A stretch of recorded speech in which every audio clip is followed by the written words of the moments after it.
พุทธัสสะภะคะวะโตปุพพะคณามะกังกะโรวะสินะโมตัสสะภะคะวะโตอะระหะโตสัมมาสัมพุทธัสสะนะโมตัสสะภะคะวะโตอะระหะโตสัมมาสัมพุทธัสสะนะโมตัสสะภะคะวะโตอะระหะโตสัมมาสัมพุทธัสสะขอนอบน้อมแด่พระผู้มีพระภาคเจ้าพระองค์นั้นซึ่งเป็นผู้ไกลจากกิเลสศาสนาทราบได้โดยพระองค์เองอนันตมยาพุทธานุสตินยังกลุมาสีตังโคปานาภาคาวันตาเอวังกัลยาณโนกิตติสัพโพอาทุกขาโตก็เกียรติทรัพย์อันงามมีพระภาคเจ้านั้นได้เหตุไปแล้วอย่างนี้ว่าอิติปิโสภะคะวาเพราะเหตุอย่างนี้อย่างนี้พระผู้มีพระภาคเจ้านั้นอาลังเป็นผู้ไกลจากกิเลสสัมมาสัมพุทโธเป็นผู้ตรัสรู้ทราบได้โดยพระองค์เองวิสาจารณสัมปันโนถึงพร้อมด้วยวิสาและจารณะสุขโตเป็นผู้ไปแล้วด้วยดีโลกวิทูเป็นผู้รู้โลกอย่างแจ่มแจ้งอานุตตโลปุริสธรรมสารถิเป็นผู้สามารถฝึกบุคคลที่สมควรฝึกได้อย่างบ่มีภัยกลัวสัทธาเทวมนุษย์นังเป็นผู้สอนของเท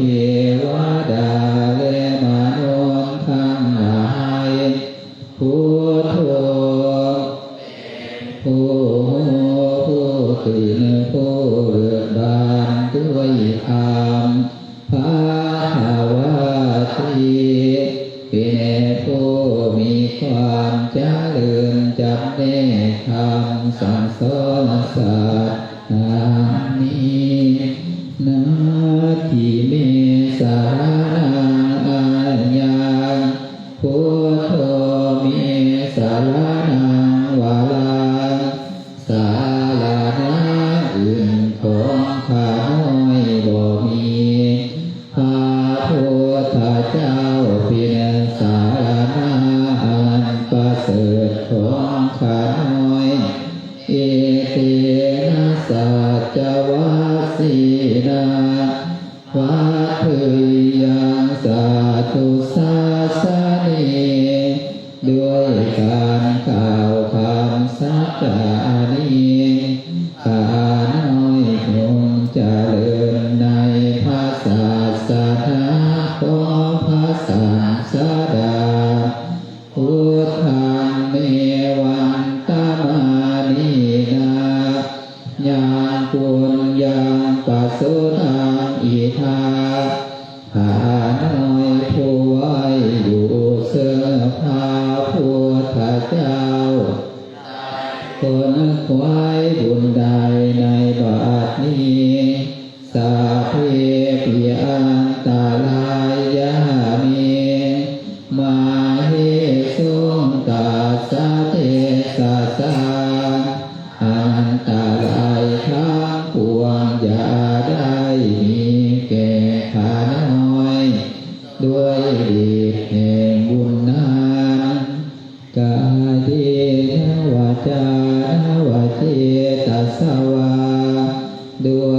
กายก็ดีด้วยวาจาก็ดีด้วยใจก็ดีพุทเทกุกัมมังปะกะตังหายายากามหน้าที่เพียงอันใดที่ข้าน้อยกระทำแล้วในพระพุทธเจ้าปฏิฆาหันตุอัจจยันตังขอพระพุทธเจ้าจงงดซึ่งโทษล่วงเกินอันนานกาลันตะเลสังวาริโตวาพุทเทเพื่อการสำรวมระวังในพระพุทธเจ้าในการต่อไปธรรมยังธรรมานุสตินยังกโลมาสีสวากขาโตภะคะวะตาธัมโมพระธรรมเป็นมีพระภาคเจ้าได้ตรัสไว้ดีแล้วสันติทิโกเป็นสิ่งที่ผู้ศึกษาและปฏิบัติต้องเห็นได้ด้วยตนเองอาการิโกเป็นสิ่งที่ปฏิบัติได้และให้ผลได้บ่จำกัดการเอหิปัสสิโกเป็นสิ่งที่ควรกล่าวกับผู้อื่นว่าท่านจงมาเดินเถิดโอปัญญาณิโกเป็นสิ่งที่ควรน้อมเข้ามาใส่ตัวปัจจัตตังเวทิตาโพวิญโยหิติเป็นสิ่งที่ผู้หูก็หูได้สะพอตนดังนี้นาทิเมสารนังอัญญาธัมโมเมสารนังวารังฐานะอื่นของข้าน้อยบ่มีพระธรรมเป็นสารณะอันประเสริฐของข้าน้อยเอเตนะสัจวาสีนาพระเคยยังสาธุสาสเนด้วยการกล่าวคำสักการนี้ข้าน้อยจงเจริญในพระศาสนาของพระศาสดาธัมมังเมวันตมานีนายังปุญญังปัสสุตังอิทาข้าน้อยผู้ไว้อยู่ซึ่งพระธรรมได้ค้นคว้าบุญใดในบัดนี้สัพเพปิอันตรายามิมาเนสุนตัสสะเทสะสะอันตรายทั้งปวงอย่าได้มีแก่ข้าน้อยด้วยเดชแห่งบุญนั้นกายเนวาจาวาเจตสวาด้วยกายก็ดีด้วยวาจาก็ดีด้วยใจก็ดีธรรมเมกุกัมมังปะกะตังมายายากรรมหน้าที่เพียงอันใดที่ข้าน้อยกระทำแล้วในพระธรรมธัมโมปฏิคันหาตุอาจายันตังขอพระธรรมจงงดซึ่งโทษล่วงเกินอันนั้นกาลันตะเลสังวาริโตวัฏเมสังรวมละวังในพระธรรมในการต่อไป ห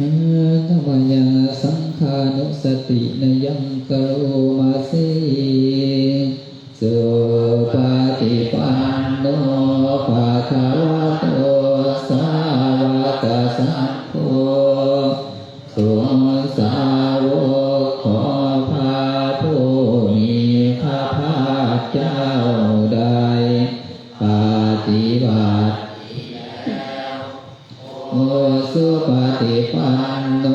ภะคะวะโตสาวกสังโฆสงฆ์สาวกของพระผู้มีพระภาคเจ้าใดปฏิบัติตรงแล้วญาญาปฏิปันโนภะคะวะโตสาวกสังโฆสงฆ์สาวกของพระผู้มีพระภาคเจ้าใดปฏิบัติเพื่อหูธรรมเป็นเครื่องออกจากทุกข์แล้วสามีติปฏิปันโนภะคะวะโตสาวกสังโฆสงฆ์สาวกของพระผู้มีพระภาคเจ้าใดปฏิบัติสมควรแล้วญาติทางแก่บุคคลเหล่านี้คือจัตตาริปุริสานุภานิอัฏฐาปุริสาปุคลาผู้แห่งบุรุษสี่ตัวนับเพียงตัวบุรุษได้เปรียบบุรุษเอสาภะคะวะโตสาวกสังโฆสาวกของพระผู้มีพระภาคเจ้าอาหุนายโยเป็นสมควรแก่สักการะที่เขานำมาบูชาอาหุนายโยเป็นสมควรแก่สักการะที่เขาจัดไว้ต้อนรับทักขินายโยเป็นผู้ควรรับอาสาลิกานิโยเป็นผู้ที่บุคคลทั่วไปควรทำอาสาลิอาโนตารังปุญญาเกตังโลกาสาติเป็นเนื้อนาบุญของโลกบ่มีนาบุญอื่นยิ่งกว่าดังนี้นาทิเมสารนังอายาสังโฆเมสารนังวาราสารณะอื่นของข้าน้อยบ่มีพระสงฆ์เป็นสารณะอันประเสริฐของข้าน้อยเอเตนะสัจจวัสเสนาวัฏเถยยังสาธุสาสเนคำสัจจานี้ข้าน้อยจงเจริญในพระศาสนาของพระศาสดาสังฆังเมวันตามานินา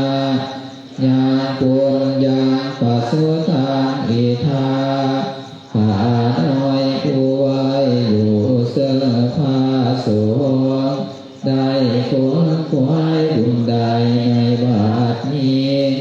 สัพเพปิอันตรายามิมาเยสงกาสะเทสะสาอันตรายทั้งปวงจะได้มีแก่ข้าน้อยด้วยเดชแห่งบุญนั้นกายนวาจานวาเจตสวาด้วยกายก็ดีด้วยวาจาก็ดีด้วยใจตังปะกาตังมายายังกับหน้าที่เกียรติอันใดที่ข้าน้อยกระทำแล้วในพระสงฆ์สังโฆปฏิคันหาตัวใจนั้นตายขอพระสงฆ์จงอดถึงโทษล่วงเกินอันนั้นกาลันตะเลสังวาริตุงวาสัคคีเพื่อการสำรวมระวังใน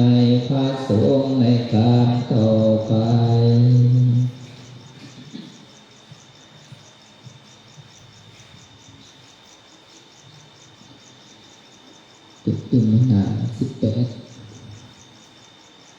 เปิดมา18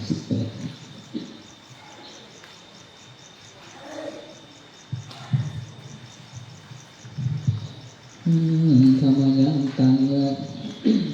อันธรรมยังอธิตาปัจเจเวคณาปะทังคณาบาสีอาสัมยาปัจเจเวคิตาวายังจีวาลังปาริพุตตาจีวรใดอันเฮานุ่งห่มแล้วบ่ทันพิจารณาในวันนี้ตังยาวะเทวาสิตาสาปฏิฆาตายาจีวรนั้นเฮานุ่งห่มแล้วเพียงเพื่อบำบัดความหนาวอุณหาสาปฏิฆาตายาเพื่อบำบัดความร้อนดังสมากัสสวะตาตาปาสิสัพพสังคัสสานังปฏิฆาตายาเพื่อบำบัดสัมผัสอันเกิดจากเลือดยุงลมแดดและสัตว์เลื้อยคลานทั้งหลายญาวะเทวาหิโกปินาปฏิสัทธานทานและเพียงเพื่อปกปิดอวัยวะอันให้เกิดความละอายอาสมัยยังอปัจจเวคิตาวาโยปินดาปาโตปาริพุตโตบินดาบาตใดอันเฮาสันแล้วบ่ทันพิจารณาในวันนี้โสเนวาทวายานาบาตนั้นเฮาสันแล้วบ่ให้เป็นไปเพื่อความเพลิดเพลินสนุกสนานนามทายาบ่ให้เป็นไปเพื่อความเมามันอันเกิดกำลังพลังทางกายนามันดานายาบ่ให้เป็นไปเพื่อประดับนาวิโภสนายาบ่ให้เป็นไปเพื่อตกแต่งญาวะเทวาอิมัสสกายาสติปิยาแต่ให้เป็นไปเพียงเพื่อความตั้งอยู่ได้แห่งกายนี้ญาปานายาเพื่อความเป็นไปได้ของอัตภาพวิสุปฏิยาความหมดไปแห่งความลำบากทางกายพรหมจาริยานุขายาเพื่ออนุเคราะห์แก่การประพฤติพรหมจรรย์อิติปุรนันจะเวทานังปฏิหังคามีด้วยการทำอย่างนี้เฮายอมละงับเสียได้ซึ่งทุกขเวทนาเก่าคือความหิวนาวันจะเวทนานาอุปาเทสามีและอ่อนทำทุกขเวทนาไม่ให้เกิดขึ้นญาตาลาจะมีภวิสติอนวัสสตาจะพาสุวิหาโรจาติอันหนึ่งความเป็นไปแห่งอัตภาพนี้ด้วยความเป็นผู้หาโทษบ่ได้ด้วยและความเป็นอยู่โดยพาสุขด้วยจากมีแก่เฮาดังนี้อาสมัยอปัจจเวคิตาวายังเสนาสนังปาริพุทธาเสนาสนะใดอันเฮาสันแล้วพอนานาในวันนี้ตังญาวะเทวาสิตาสาปฏิฆาตายาเสนาสนะนั้นเฮาใส่สวยแล้วเพียง เพื่อบำบัดความหนาวปฏิฆาตายาเพื่อบำบัดความร้อนดังสมากสวัตตาตาปาสิสัพพสัมปัสสานังปฏิฆาตายาเพื่อบำบัดสัมผัสอันเกิดจากเลือดโยมลมแดดและสัตว์เลื้อยคลานทั้งหลายยาวะเทวาอุตุปาริสัญญามิโนทานังปฏิสันหานาลามาทานเพียงเพื่ออะไรอันจะเกิดมีจากดินผ้าอากาศและเพื่อความเป็นผู้ยินดีอยู่ได้ในที่หลีกเล่นสำหรับภาวนาอาสวายาอปัจจเวกิตาวาโยคิลานะปัจจยเทสะสัพปริคาโลปริพุตโตเยลานะภิสัตอันใดอันหาวบริโภคแล้วบ่ทันพิจารณาในวันนี้โสยาวะเทวาอุปันนานังเวยาภาติกานะเวทนานังปฏิฆาตายาเยลานะเภสัชบริขารนั้นเอาบริโภคแล้วเพียงเพื่อบำบัดทุกขเวทนาอันบังเกิดขึ้นแล้วมีอาพาธต่างๆเป็นมลอาภยาปัสสะปรมาตายาติเพื่อความเป็นผู้บ่มีโรคเบียดเบียนเป็นอย่างยิ่งดังนี้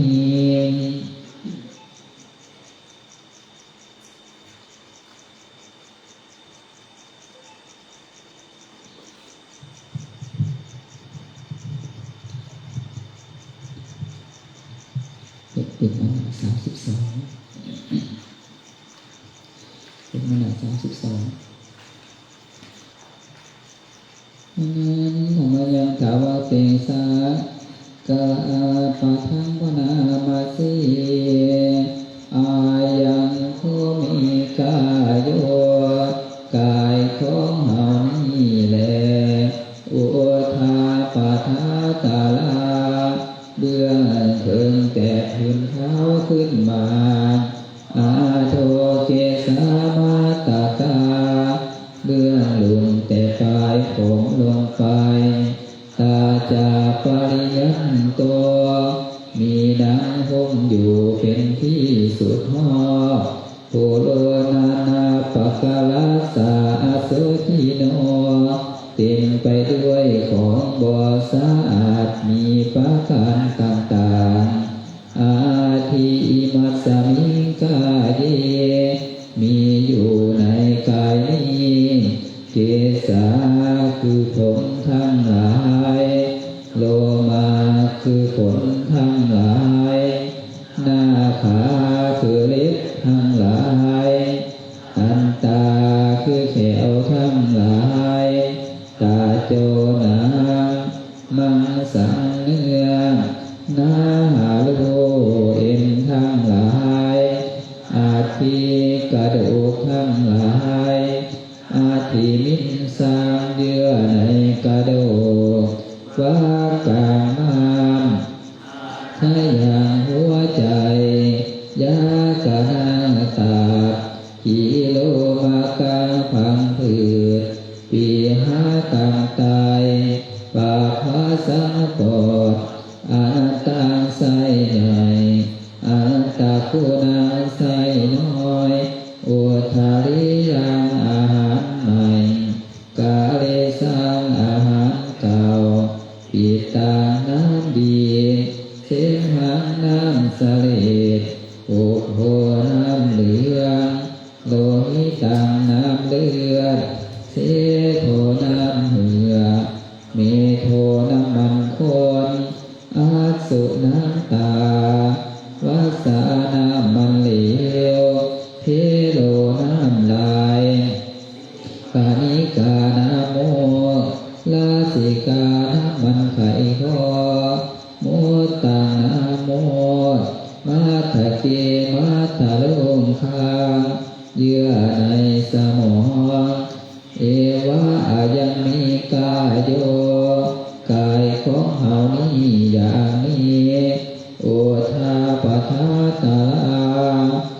ยังเถิงแต่ถึงเท้าขึ้นมาอาโทเกสามาทกาเบื้องลงแต่ปลายผมลงไปตาจาปริยันโตมีหนังหุ้มอยู่เป็นที่สุดหอมปุโรนานาปะกาลัสสะอสุจิโนเต็มไปด้วยของบ่สะอาดมีพักการต่างๆอย่างนี้แลธรรมายังอภิหาปัจเจเวคณาปะทังปนามาสีสาลาธรรมโมเหสลังอนาติโตเอามีความแก่เป็นธรรมดาจะล่วงพ้นความแก่ไปก็ได้ปยาทิธรรมโมหิปยาทิงอนาติโตเอามีความเจ็บไข้เป็นธรรมดาจะล่วงพ้นความเจ็บไข้ไปก็ได้มาลานาธรรมโมหิมาลานังอนาติโตเอามีความตายเป็นธรรมดาจะล่วงพ้นความตายไปบ่ได้สัพเพหิเมปิเยหิมานาเปหินานาภาโววินาภาโวเอาจะละเว้นเป็นต่างๆคือถ้าเราจะต้องพัดพาจากของทั้งหลายทั้งปวงกามาสโกหิกามาทายาโทกามาโยนิกามาพันโทกามาปฏิสารโนเอามีกรรมเป็นของตนมีกรรมเป็นผู้ให้ผลมีกรรมเป็นแดนเกิดมีกรรมเป็นผู้ติดตามมีกรรมเป็นที่พึ่งอาศัยยังกัมมังกะเลสังหิกาลายานังวาปะปะกังวาตัสสะทายาโทภวิสามิเอาจะทำกรรมอันใดไว้เป็นบุญหรือเป็นบาปถ้าเป็นทายาทคือว่าเราจะต้องได้รับผลของกรรมนั้นสืบไปเอวังเมหิอภิหังปัจเจเวคิตาภาเอาทั้งหลายควรพิจารณาอย่างนี้ทุกวันเถิดธรรมยังสังขารปัจเจเวคณาปะทังปนามาสีสัพเพสังขาราอนิจจาสังขารคือร่างกายจิตใจเนื้อโลกธรรมนามธรรมทั้งหมดทั้งสิ้นมันบ่เที่ยงเกิดขึ้นแล้วดับไปมีแล้วหายไปสัพเพสังขาราทุกขาสังขารคือร่างกายจิตใจหรือโลกธรรมนามธรรมทั้งหมดทั้งสิ้นมันเป็นทุกข์ทนยากพอเกิดขึ้นแล้วแก่เจ็บตายไปสัพเพธัมมาอนัตตาสิ่งทั้งหลายทั้งปวงทั้งที่เป็นสังขารหรือบ่แม่นสังขารทั้งหมดทั้งสิ้นบ่แม่นตัวบ่แม่นตนบ่ควรถือว่าเฮาว่าของเฮาว่าตัวว่าตนของเฮาผู้ว่าชีวิตชีวิตปกผู้ว่ามารณะความตายเป็นของยั่งยืนมาลิตาพังต้องตายเป็นแน่แท้มาลานาปริโยสนังเมสีตาชีวิตของเรามีความตายเป็นที่สุดหอชีวิตังเมอริยตาชีวิต ของเฮาเป็นของบ่เที่ยงมานาเมนิยตาความตายเป็นของเที่ยงวาตาควรที่จะสังเวชอายังกายโยห่างกายนี้อาจิรังบ่ได้ตั้งอยู่นานอาเปตวิญญาโนเมื่อปราศจากวิญญาณสุทโธอันเขาทิ้งเสียแล้วเสสติจักนนทาปาทวีซึ่งแผ่นดินกาลิงคาลังอีวาเหมือนดังว่าทอนไม้ทอนผืนมีละทางหาประโยชน์บ่ได้อานิจจาวัฏสังขาราสังขารทั้งหลายบ่เที่ยงหนออุปาทาวาญธรรมีโนมีความเกิดขึ้นแล้วมีความเสื่อมไปเป็นธรรมดาอุปาสิตาวานิโรธสันติเมื่อเกิดขึ้นแล้วย่อมดับไปเตสังโอปาสโมสุโคเมื่อไฟสงบระงับสังขารทั้งหลายเป็นสุขอย่างยิ่งดังนี้อายังอัตมะภาโวนามาลูปังอัตภาพร่างกายโมธรรมนามธรรมนี้ทุกขังเป็นทุกข์อาทิจังบ่เที่ยงคนนานบ่เดินนานเท่าใดก็แตกดับไปอัตตตาตนตัวบ่ได้คือว่าบ่มีสารอันใดเลยอาสุจิอาสุพังอิมังกายกับมัฏฐานันทวิตีกายนี้ย่อมเป็นที่ตั้งควรแก่หันหางานแห่บอดในวัฏสงสารมีแต่เวียนตายเกิดหาอย่างบ่พึ่งบ่ได้เลยมีแต่อนาคตคือพระพุทธพระธรรมพระสงฆ์เท่านั้นเป็นที่พึ่งได้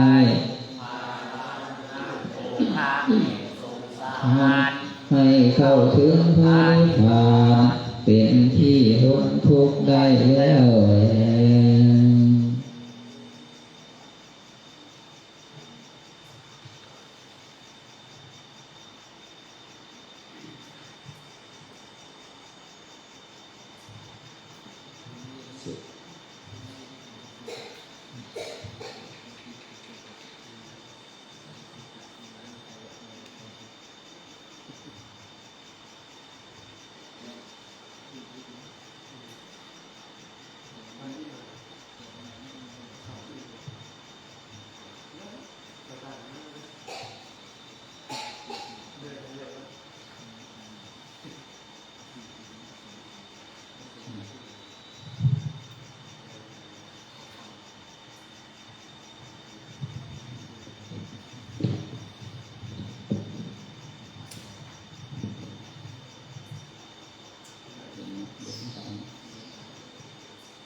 มันก็จะมานะทาง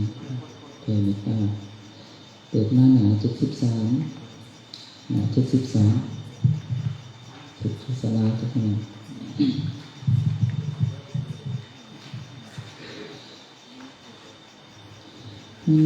ธรรมยังธรรมสังคีมาติกาคาถาโยปนามาสีกุศลธรรมะอกุศลธรรมะอภยากตาธรรมะสุขายเวทนายสัมปยุตตาธรรมะทุกขายเวทนายสัมปยุตตาธรรมะทุกขามาสุขายเวทนายสัมปยุตตาธรรมะวิปากาธรรมะวิปากาธรรมะธ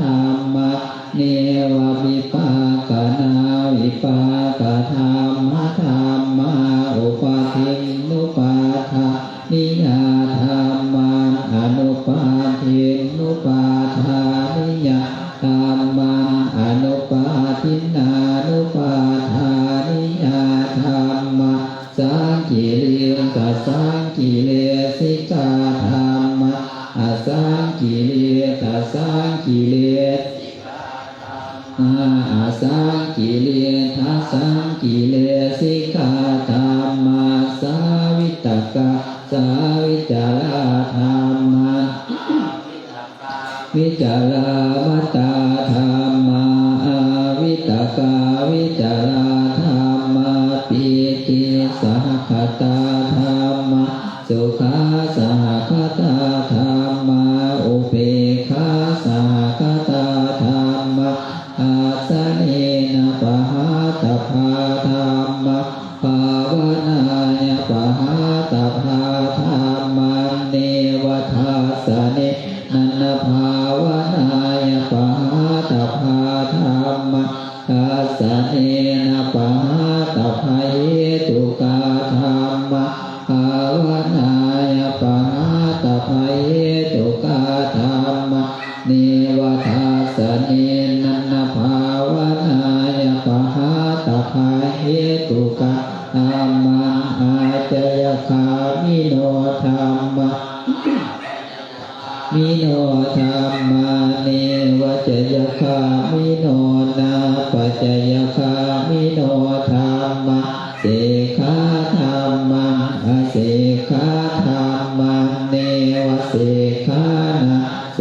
ขาธรรมะปริตตาธรรมะมหกตาธรรมะอาปมานาธรรมะปริตตาลัมมานาธรรมะอาธรรมะอาปมานาลัมมานาธรรมะหินาธรรมะมัชฌิมาธรรมะปณิจจานิยตาธรรมะสัมปตานิยตาธรรมะอนิยตาธรรมะมัคคาลัมมานาธรรมะมัคคาเหตุกาธรรมะมัคคาธิปติโนธรรมะอุปนนาธรรมะอนุปนนาธรรมะอุปาทิโนธรรมะอธิตาธรรมะธรรมะอธิตาลัมมานาธรรมะอนาคตาลัมมานาธรรมะปัจจุบันนาอัสสตาธรรมะพหิทาธรรมะอัสสตาพหิทาธรรมะอัสสตาลัมมานาธรรมะพหิทาลัมมานาธรรมะอัสสตาพหิทาลัมมานาธรรมะสานิทาสนะสัมปติฆาธรรมะอานิทาสนะสัมปติฆาธรรมะอานิทาสนะปฏิฆาธรรมะอาวิสันติติกาเกิดตื่นมาดา82รดน้ำอีมีนา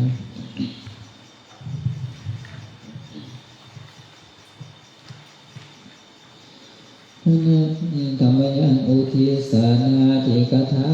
โอปนามัสสิอิมีนาปุญญกรรมมีนาด้วยบุญนี้อุทิศให้โอปัสสายโคโนตาลาโอปัสสะผู้เลิศด้วยคุณอาจาริโอปกาลาจาและอาจารย์ผู้เกื้อหนุนมา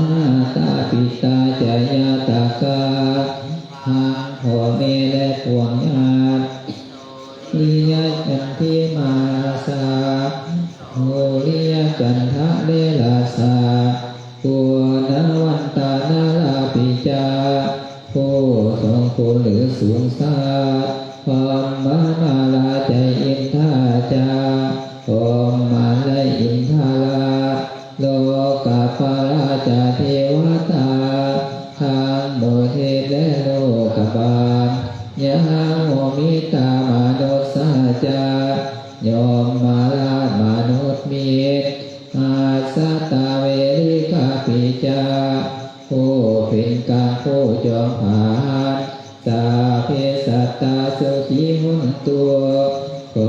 ให้เป็นสุขสันต์ทุกทั่วหน้าอย่าทุกข์ทนนานิปากาตานิเมทางบุญพร้อมที่ข้าทำจงช่วยอำนวยสุขาโหสุขังจติวิทางทิ้งตัวขอให้สุขสันต์อย่างล้นเคียปังปาเปทาวมาตาให้บรรลุถึงนิพพานโดยไวอีมีนาปุญญกรรมมีนาด้วยบุญนี้ที่เฮาทำอีมีนาอุทิศนาจาและอุทิศให้พวงสาบเคียปาสุรเพเทวาเฮาได้ไว้ซึ่งการตามตานาโหปาทานาเสธานังตัวตัณหาอุปาทาน